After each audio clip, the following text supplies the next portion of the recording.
ಎಲ್ರಿಗೂ ನಮಸ್ಕಾರ. ಇವತ್ತು ರಾಜ್ಯಾದ್ಯಂತ ದಿ ಡೆವಿಲ್ ಸಿನಿಮಾ ಬಿಡುಗಡೆ ಆಗಿದೆ. ನಾನು ಕೂಡ ಈ ಸಿನಿಮಾನ ಫಸ್ಟ್ ಶೋನೇ ನೋಡಿದೆ.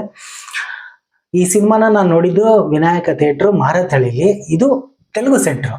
ಆಲ್ಮೋಸ್ಟ್ ಕನ್ನಡ ಸಿನಿಮಾಗಳು ಇಲ್ಲಿ ರನ್ ಆಗೋದು ಸ್ವಲ್ಪ ಕಡಿಮೆ ಅಂತಾನೆ ಹೇಳ್ಬೋದು. ಬಟ್ ಡೆವಿಲ್ ಸಿನಿಮಾ ನೋಡೋಕ್ಕೆ ಇಡೀ ಥಿಯೇಟ್ರೇ ಹೌಸ್ಫುಲ್ ಆಗಿತ್ತು. ಅದು ನನಗೆ ತುಂಬಾ ಖುಷಿ ಕೊಟ್ಟಂತ ಕ್ಷಣ. ನಿಜವಾಗ್ಲೂ ಹೇಳ್ತೇನೆ, ಮನಸ್ಸು ತುಂಬಂತು. ಸಿನಿಮಾನು ನೋಡಿನೂ ಅಷ್ಟೇ ನನಗೆ ತುಂಬಾ ಇಷ್ಟ ಆಯ್ತು. ಈಗ ನಾನು ಹೇಳ್ತಾ ಇರೋದು ರಿವ್ಯೂ ಅಲ್ಲ, ನನ್ನ ಅಭಿಪ್ರಾಯ. ನನಗೇನು ಅನ್ನಿಸ್ತು ಸಿನಿಮಾ ನೋಡಿ ಆಸ್ ಅ ಪ್ರೇಕ್ಷಕನಾಗಿ.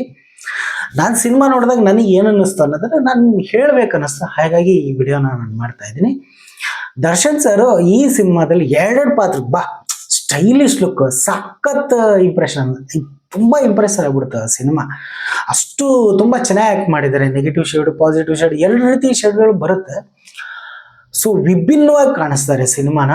ಅಂದ್ರೆ ಡ್ರಗ್ಸ್ ಮಾಫಿಯಾ, ಈಗ ಟ್ರೈಲರ್ ಎಲ್ಲ ನೋಡಿದಾಗ ಕೆಲವೊಂದಿಷ್ಟು ಎಲ್ಲ ಸ್ಪಾಯ್ಲ್ ಆಗಿರುತ್ತೆ. ಕತೆ ಹೇಳ್ಬಿಟ್ಟು ನಾನೇನು ಸ್ಪಾಯ್ಲ್ ಮಾಡಕ್ ಬರಲ್ಲ. ಒಬ್ಬ ಸಾಮಾನ್ಯ ಮನುಷ್ಯನನ್ನ ರಾಜಕೀಯ ಜನಾಂಗದವರು ಯಾವ ರೀತಿ ಉಪಯೋಗಿಸ್ಕೊಳ್ತಾರೆ ಅನ್ನೋದು ಒಂದು ಲೈನ್ ಕತೆ. ಆ ಸಿನಿಮಾ ಟ್ರೈಲರ್ ಅಲ್ಲೂ ಕೂಡ ಅದಿದೆ. ಸೊ ದರ್ಶನ್ ಸರ್ ತುಂಬಾ ಚೆನ್ನಾಗಿ ಕಾಣಿಸ್ತಾರೆ, ತುಂಬಾ ಚೆನ್ನಾಗಿ ಆಕ್ಟ್ ಮಾಡಿದ್ದಾರೆ. ಅವ್ರ ಬಗ್ಗೆ ನಾವು ಹೇಳ್ಬೇಕಾದ ಏನಿಲ್ಲ. Stylish look. ನಿರ್ದೇಶಕರು ಅಂದ್ರೆ ಖುಷಿ, ರಿಷಿ ಅವ್ರ ಸಿನಿಮಾಗಳೆಲ್ಲ ನೋಡಿದ್ದೀನಿ, ವಂಶಿ, ಮಿಲನ, ಸೊ ತಾರಕ್. ಈ ಸಿನಿಮಾದಲ್ಲೂ ಅಷ್ಟೇನೆ ದರ್ಶನ್ ಸರ್ ಸಖತ್ತ ಬಳಸ್ಕೊಂಡಿದ್ದಾರೆ ಅಂತಾನೆ ಹೇಳ್ಬೇಕು. ಈ ಕಲಾವಿದರ ಬಗ್ಗೆನೇ ಹೇಳ್ಬೇಕು. ತುಂಬಾ ಕಲಾವಿದರ ದಂಡೆನೇ ಇದೆ. ಕತೆ ಹೇಳಬೇಕು ಅಂತಂದ್ರೆ ಇರ್ಲಿ, ನನ್ನ ಕತೆ ಹೇಳಿದ್ರೆ ತುಂಬಾ ಸ್ಪಾಯ್ಲರ್ ಅನ್ಸುತ್ತೆ. ಸಿನಿಮಾ ನೋಡಿ. ಈ ಸಾರಿಯ ಬಿಗ್ ಬಾಸ್ 12 ವಿನ್ನರ್ ಗಿಲ್ಲಿ ಅಂತಾನೆ ಹೇಳ್ತಿದ್ರೆ.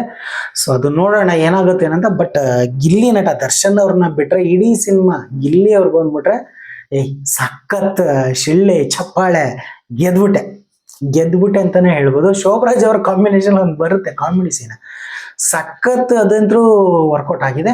ಇನ್ನು ಹುಲಿ ಕಾರ್ತಿಕ್ ಅವರು ಅಷ್ಟೇನೆ, ಅಣ್ಣ ಅಂತ ಹೇಳ್ಬಿಟ್ಟು ಅದೊಂದು ಪಾತ್ರ ಬರುತ್ತೆ, ಸಖತ್ ಸ್ಟೈಲ್, ಎಮೋಷನಲಿ ಕನೆಕ್ಟ್ ಆಗುತ್ತೆ ಆ ಪಾತ್ರ.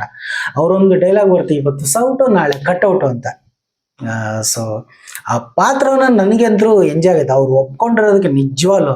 ತ್ರಿವಿಕ್ರಮ ಸಿನಿಮಾದಲ್ಲಿ ಅವ್ರದ್ದು ನೆಗೆಟಿವ್ ಶೇಡ್ ನೋಡಿದ್ದೆ, ಬಟ್ ಈ ಸಿನಿಮಾದಲ್ಲಿ ಅವ್ರದ್ದು ಪಾತ್ರ ಅಂತೂ ಸಖತ್ ಸ್ಟೈಲಿಶ್ ಆಗಿ ತುಂಬಾ ಚೆನ್ನಾಗಿ ಬಂದಿದೆ.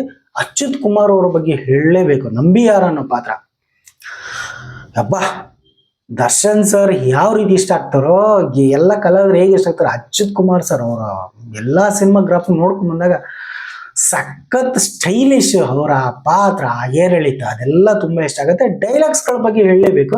ಸ್ಟಾರ್ಟಿಂಗ್ ಡೈಲಾಗ್ಸ್ಗಳಂತೂ ಅದ್ಭುತವಾಗಿ ಮೂಡಿ ಬಂದಿದೆ. ಇನ್ನೊಂದು ಸ್ವಲ್ಪ ಬೇಕಾಗಿತ್ತು ಡೈಲಾಗ್ಸ್ಗಳು. ಇರೋ ಡೈಲಾಗ್ಸ್ಗಳಿಗೇನೆ ಅಷ್ಟು ಶಿಳ್ಳೆ ಚಪ್ಪಾಳೆ, ಸ್ವಲ್ಪ ಸ್ಟೈಲಿಶ್ ಆಗಿರೋದ್ರಿಂದ ಒಂದಿಷ್ಟು ಮಾಸ್ ಎಲಿಮೆಂಟ್ಸ್ ಇರೋ ಡೈಲಾಗ್ಸ್ಗಳು ಬೇಕು ಅನ್ನಿಸ್ತು. ಬಟ್ ಇರೋ ಡೈಲಾಗ್ಸ್ಗಳು, ಕಾಂತರಾಜ್ ಸರ್ ಬರೆದಿರೋ ಡೈಲಾಗ್ಸ್ಗಳು ಸಖತ್. ಮಜಾ ಭಾರತ ಕಲಾವಿದರು, ಮಜಾ ಭಾರತ ಇವೇನು ಕಾರ್ಯಕ್ರಮಗಳು, ಆಮೇಲೆ ಶಾರ್ಟ್ ಫಿಲ್ಮ್ಸ್, ಗೌರವ್ ಅವರಾಗಿರ್ಬೋದು, ಗಿಲ್ಲಿ, ಜಗ್ಗಪ್ಪ, ರಾಗಿಣಿ, ಎಲ್ಲರೂ, ಗೋವಿಂದೇಗೌಡ, ಜಿಜಿ, ಎಲ್ಲರ ಆಕ್ಟಿಂಗ್ ಅಂತೂ ಚಿಂದಿ. ಅವರು ಸ್ಕ್ರೀನಲ್ಲಿ ಬಂದ ಮೇಲೆ ಅಂತೂ ಸಖತ್ ಇದಾವಿಷ್ಟ. ಲೊಕೇಶನ್ಸ್ಗಳು, ಎಡಿಟಿಂಗು, ಕ್ಯಾಮ್ರಾ ವರ್ಕು, ಮ್ಯೂಸಿಕ್ ಹಾಡುಗಳನ್ನ ಕೇಳೋಕ್ಕಿಂತ ಸ್ಕ್ರೀನ್ ಮೇಲೆ ನೋಡೋದು ತುಂಬಾ ಇಷ್ಟ ಆಯ್ತು.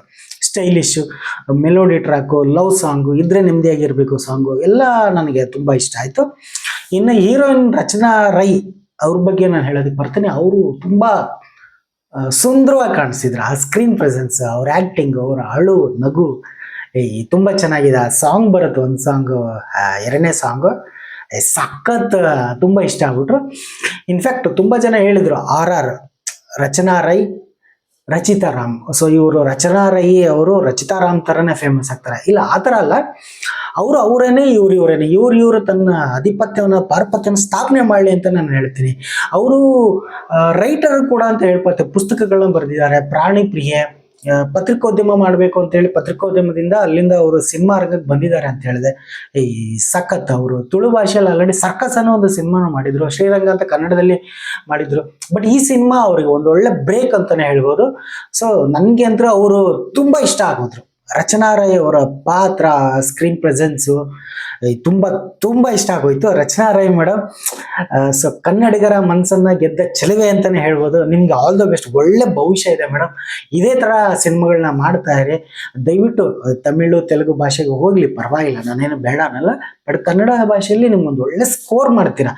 ಸೊ ಅದು ಅಂದ್ರೆ ನನಗೆ ತುಂಬ ಇಷ್ಟ ಆಗುತ್ತೆ. ಆಲ್ ದ ಬೆಸ್ಟ್ ಮೇಡಮ್, ಒಳ್ಳೇದಾಗಲಿ. ಶರ್ಮಿಳಾ ಮಾಡಿರೋರು ಭಾಳ ದಿನಗಳ ಮೇಲೆ, ಬಹಳ ದಿನಗಳ ಅಂತಲ್ಲ, ಒಂದು ಸ್ಟೈಲಿಶ್ ಲುಕ್.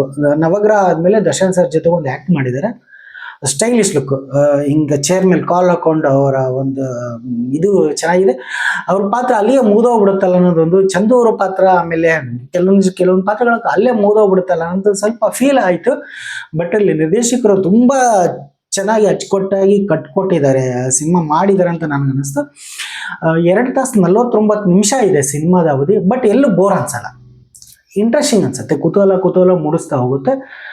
ಸ್ವಲ್ಪ ಅಲ್ಲಲ್ಲಿ ಒಂಚೂರು ಕಥೆಯಲ್ಲಿ ಇನ್ನೊಂದು ಸ್ವಲ್ಪ ನನಗೆ ಅದು ಅನ್ನಿಸ್ತು, ಬೇಕೇನೋ ಅನ್ನಿಸ್ತು. ಬಟ್ ಸ್ಟೈಲಿಶ್ ಲುಕ್ಕಲ್ಲಿ ಹಿಂಗೆ ಹೊಡಿತಾರ ದರ್ಶನ್ ಸರ್. ವಾ ವಾ ವಾ ವಾ. ದರ್ಶನ್ ಸರು ಅಂದ್ರೆ ಪೊಲಿಟಿಕಲ್ ಹಿನ್ನೆಲೆ ಕಥೆಗಳ ಸಿನಿಮಾಗಳಲ್ಲಿ ಆ್ಯಕ್ಟ್ ಮಾಡಿಲ್ವಾ ಅಂತ ಕೇಳಿದ್ರೆ ಇಲ್ಲ ಅನ್ನೋಕ್ಕಾಗಲ್ಲ. ಯಾಕೆಂದರೆ ಅವರು ಧ್ರುವ ಅನ್ನೋ ಸಿನಿಮಾದಲ್ಲೂ ಕೂಡ ಆ್ಯಕ್ಟ್ ಮಾಡಿದ್ರು. ಬಟ್ ಅದು ಕಾಲೇಜ್ ಸ್ಟೋರಿ ಬರುತ್ತೆ. ಕಾಲೇಜ್ ಸ್ಟೋರಿ ಸೆಕೆಂಡ್ ಹಾಫಲ್ಲಿ ಒಂದು ಯೂತ್ ಒಬ್ಬ ಎಲೆಕ್ಷನ್ ನಿಂತ್ಕೊಂಡಾಗ ಅದು ಏನಾಗುತ್ತೆ, ಮುಂದೆ ಅವರು ಪೊಲಿಟಿಕಲ್ ಕೆರಿಯರ್ ಅದು ಏನಾಗುತ್ತೆ. ಬಟ್ ಆ ಥರನೇ ಒಂದು ಇದು ಅನಿಸ್ತು.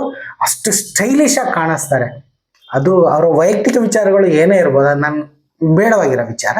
ಬಟ್ ಪರ್ಸ್ನಲಿ ಸಿನಿಮಾ ಅಂತ ಬಂದಾಗ ಅವ್ರ ಪ್ರೊಫೆಷನಲ್ ವರ್ಕು ಒಂದು ಸ್ಫೂರ್ತಿ ಕೊಡುವಂಥದ್ದೇ ಅವರ ಸಿನಿಮಾ. ಅವರ ಸ್ಟೈಲಿಶ್ ಲುಕ್ಕು, 2 ರೀತಿ ಪಾತ್ರಗಳು.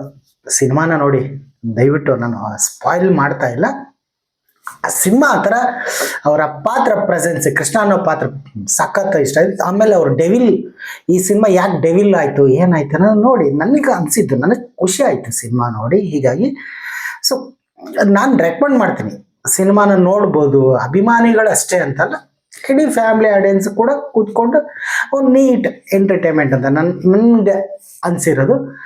ಸೊ ಎಲ್ಲರ ಅಭಿಪ್ರಾಯನೂ ಕೂಡ ಅದೇನೆ. ಯಾಕೆಂದರೆ ಸಿನಿಮಾ ನೋಡ್ಕೊಂಡು ಹೊರಗೆ ಬಂದಾಗ ಜನ ಎಲ್ಲರೂ ಅವ್ರವ್ರ ಫ್ರೆಂಡ್ಸ್ಗೆಲ್ಲ ಕಾಲ್ ಮಾಡಿ ಹೇಳ್ತಾ ಇದ್ರು, ಸಿನಿಮಾ ಟಿಕೆಟ್ ಬುಕ್ ಮಾಡಿ ಮತ್ತೆ ಹೋಗೋಣ ಅಂತ.